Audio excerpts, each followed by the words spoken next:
Police police જાહેરમાં મારો નહીં, કોઈ કહે તો પણ વરઘોડો કાઢો નહીં। ખાકી પહેરીને રીલના સિંઘમ કે ફિલ્મના હીરો બનવાના અભરખા રાખતા સોશિયલ મીડિયા પર આફ્ટર બિફોરના ગીતો પાછળ રીલ્સ બનાવવાની લયમાં ખેલ કરતા તમામ પોલીસ કર્મીઓને કહેવાતા સિંઘમોને ખાસ આ વિડીયો જોઈ લેજો, કારણ કે આવા સિંઘમોએ માત્ર સામાન્ય ગરીબ અને લાચાર માણસોને જ જાહેરમાં ઢોર માર મારીને હાથકડી પહેરાવીને વરઘોડા કાઢે છે અને પછી જાણે બહુ મોટું તીર મારી લીધું હોય તેમ સોશિયલ મીડિયા પર સસ્તી વાહવાહી લૂંટે છે। પરંતુ જ્યારે કોઈ મોટા માથા કે વગદાર નેતા કે અબજોપતિ ગુનેગાર સામે આવે ત્યારે આ જ સિંઘમો સાવ ઢીલા પડી જાય છે અને જાણે લાજ કાઢીને બેસી જાય છે। ત્યારે આવી બેધરી નીતિ અને સસ્તી પ્રસિદ્ધિના શોખીનો સામે હવે દેશની સર્વોચ્ચ અદાલત લાલઘુમ થઈ છે। એડવોકેટ ઉત્કર્ષ દવે દ્વારા સુપ્રીમ કોર્ટમાં દાખલ કરાયેલી જનહિતની અરજી પર સુપ્રીમ કોર્ટે કેન્દ્ર સરકાર અને ગુજરાત સરકાર સહિત તમામ રાજ્યો તેમજ મેટા અને એક્સ સહિતના કુલ 32 પક્ષકારોને નોટિસ ફટકારી છે અને કડક જવાબ માંગ્યો છે। શું છે સમગ્ર મામલો, સુપ્રીમ કોર્ટે કેમ નોટિસ ફટકારી છે, આવો વિગતે વાત કરીએ આ અહેવાલમાં। નમસ્કાર, હું છું આસિફ કાદરી અને સ્વમાન સાથે તમારું સ્વાગત છે। સમગ્ર દેશમાં ખાસ કરીને ગુજરાત સહિતના રાજ્યોમાં પોલીસ દ્વારા આરોપીઓને પકડાયા બાદ જાહેરમાં દોરડાથી બાંધીને ફેરવવામાં આવે છે, માર મારવા અને તેના દ્રશ્યોના વિડીયો બનાવીને સોશિયલ મીડિયા પર રીલ્સ તરીકે અપલોડ કરવાનું ચલણ ચિંતાજનક રીતે વધી રહ્યું હતું।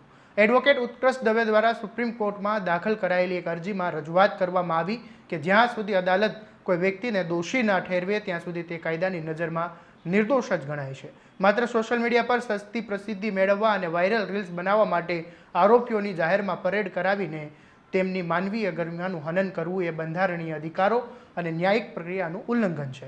અરજીમાં ખાસ ભારપૂર્વક જણાવવામાં આવ્યું હતું કે કાયદાનો મૂળભૂત સિદ્ધાંત એ કોઈપણ વ્યક્તિ સામે માત્ર ગુનો નોંધાયો હોય એટલે તેને ગુનેગાર માનીને જાહેરમાં અપમાનિત કરી શકાય નહીં। પોલીસ દ્વારા આરોપીઓને જાહેરમાં માર મારતા વિડીયો શૂટ કરીને સોશિયલ મીડિયા પ્લેટફોર્મ પર અપલોડ કરવાથી એકતરફી મીડિયા ટ્રાયલ શરૂ થઈ જાય છે, જેના કારણે વ્યક્તિના વ્યક્તિગત ગૌરવ અને બંધારણે આપેલા જીવન જીવવાના મૂળભૂત અધિકારોને કચરી નાખવામાં આવે છે।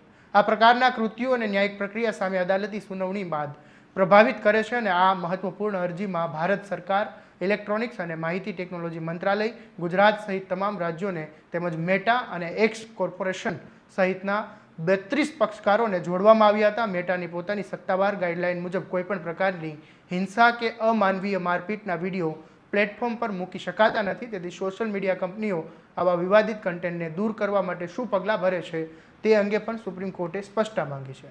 અગાઉ 15 જાન્યુઆરી 2026ના રોજ પણ સુપ્રીમ કોર્ટે ગુજરાત સહિત તમામ રાજ્યોને આ મામલે યોગ્ય સમય મર્યાદામાં માર્ગદર્શિકા એટલે કે ગાઈડલાઈન બનાવવાનો સ્પષ્ટ નિર્દેશ આપ્યા હતા।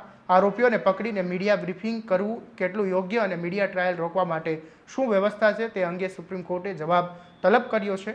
અરજીમાં સમગ્ર દેશની પોલીસ માટે એક સમાન અને કડક માર્ગદર્શિકા જાહેર કરવાની માંગ કરવામાં આવી છે।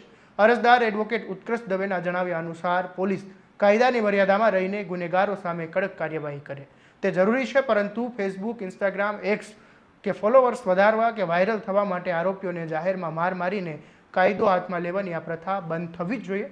સામાન્ય જનતા સામે બહાદુરી બતાવતી પોલીસ મોટા કૌભાંડીઓ સામે મૌન કેમ થઈ જાય છે તે પણ અદાલતમાં ગંભીર ચર્ચા ચાલી રહી છે। ગુનેગાર સામે કાયદાકીય કાર્યવાહી એ ચોક્કસથી થવી જ જોઈએ, પરંતુ કાયદાના રક્ષકો જ જો અદાલતના બનાવોને ઢોંગ રચીને સોશિયલ મીડિયા પર લાઇક્સ અને વ્યૂઝ માટે કાયદો હાથમાં લેવા લાગશે તો ન્યાયતંત્રની ગરિમા સામે પણ અત્યંત ગંભીર સવાલો ઊભા થશે।